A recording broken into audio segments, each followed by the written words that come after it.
Observando o livro Herói da Fé, né, onde conta a biografia de 20 grandes homens de Deus que marcaram a sua geração, que transcenderam a sua época, porque foram homens que observaram, deram atenção e o devido valor a certos princípios que todo cristão e todo aquele que busca servir a Deus, ele deve observar. O livro em si, ele foca questões que são de uma importância sem igual, uma importância fundamental para quem quer viver experiências grandes com Deus, para quem quer ser um instrumento de grandes realizações nas mãos do Senhor. Uma das coisas que o livro ele vai focar é acerca da oração.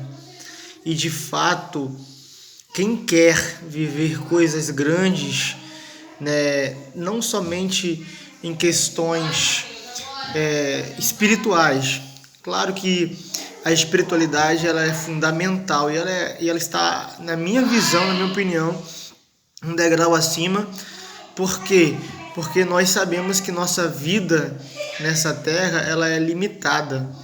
E quando chegar aquele grande dia, a nossa natureza carnal, a nossa natureza física, ela vai ter que ficar aqui. O que vai subir é a nossa natureza transformada, a nossa natureza espiritual. Jesus, em um diálogo com a mulher samaritana, ela vai dizer, na verdade ela vai perguntar, onde deve se adorar a Deus. E o Senhor Jesus vai falar que Deus ele procura os verdadeiros adoradores que o adoram em espírito, porque o Senhor é espírito, o reino do céu é espiritual, não é matéria. Então, buscar a oração e buscar intimidade com Deus, ela vai te proporcionar essa elevação espiritual, esse crescimento espiritual. Mas, como eu disse, não é só isso, porque intimidade com Deus te faz alcançar coisas grandiosas.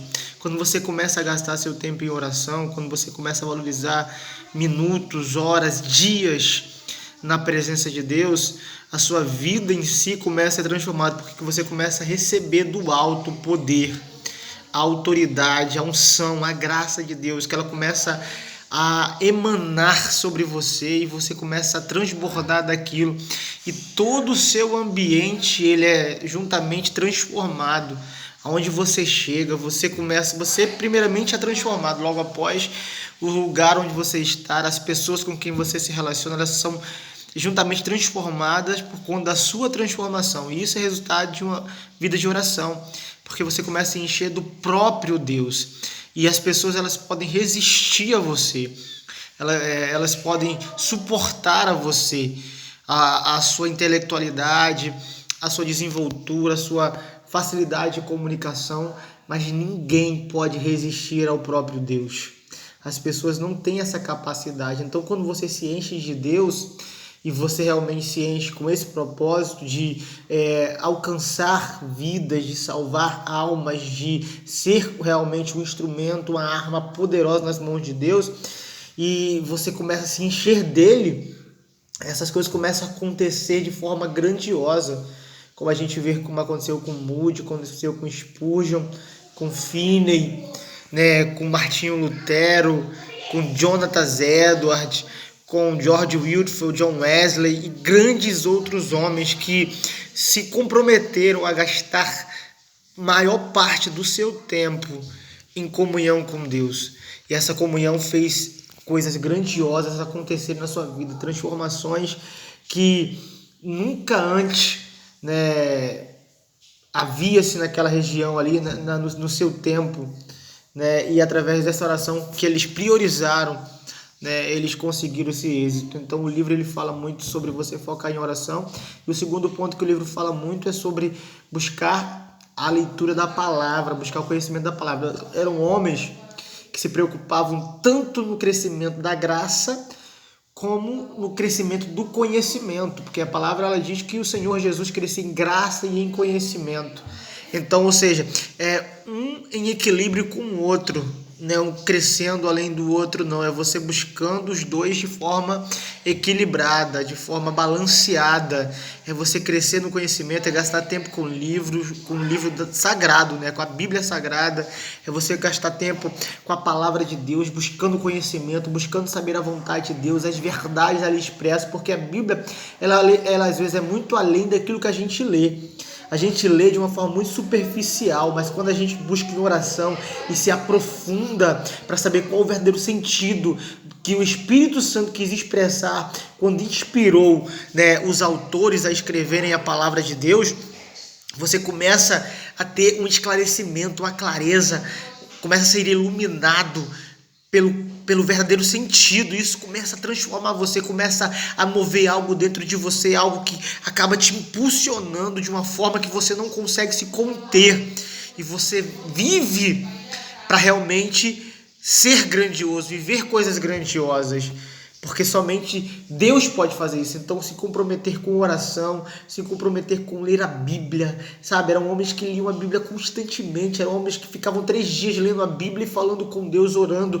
E esses homens fizeram coisas grandiosas, como o próprio Jonathan Edwards, que em seus sermões pregou de uma forma mansa, suave, sem exuberância, simplesmente falando daquilo que ele tinha colocado em seu sermão, e a unção foi tão grande no ambiente em que ele estava que as pessoas começaram a ter suas visões destampadas, e eles começavam a ver o inferno se abrindo diante deles, querendo sugá-los por conta dos seus pecados, e essas pessoas se arrependiam profundamente. A história conta que essas conversões, essas transformações, elas eram de uma forma diferente de muitas outras, porque elas permaneciam.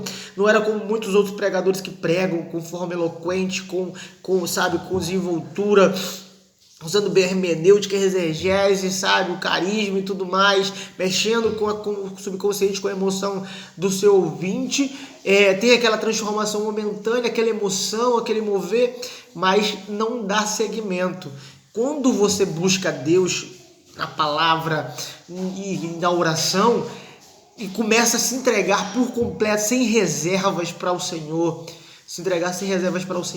você começa a ver o agir de Deus em sua vida e na vida daqueles que estão próximos a você.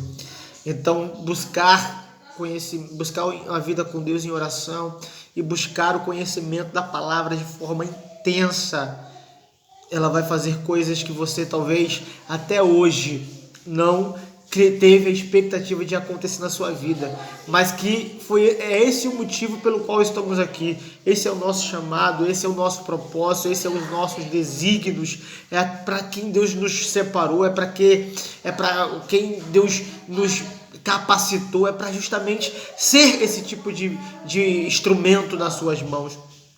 Aí, buscar oração, leitura da palavra vai fazer com que você alcance êxito nessa vida, nesse ministério, né, nessa trajetória que você escolheu. Não é que você escolheu, mas que você resolveu aceitar a escolha de Deus para a sua vida, né? Então, oração, palavra e uma vida de total submissão ao Senhor.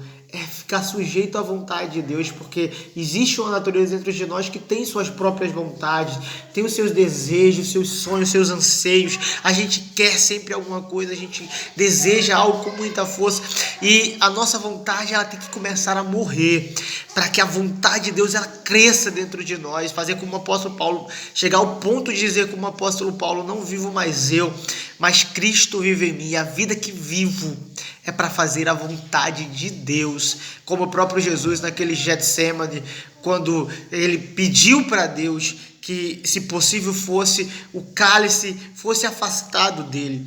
Só que ele logo em seguida ele vai dizer: mas que não seja feita a minha vontade, mas a tua vontade. Quando você se submete à vontade de Deus, você começa a ver Deus fazer na sua vida o melhor, porque Deus sabe o que é melhor para mim, Deus sabe o que é melhor para você, Deus quer o melhor para mim, Deus quer o melhor para você, Deus quer realizar coisas grandes na minha vida, na sua vida e na vida de todos aqueles que estão à nossa volta. Então buscamos com intensidade orarmos, buscar o fogo do Espírito Santo, incendiar a nossa alma com oração, buscar o conhecimento intenso da palavra de Deus e ter uma vida de total submissão da presença do Senhor. Amém?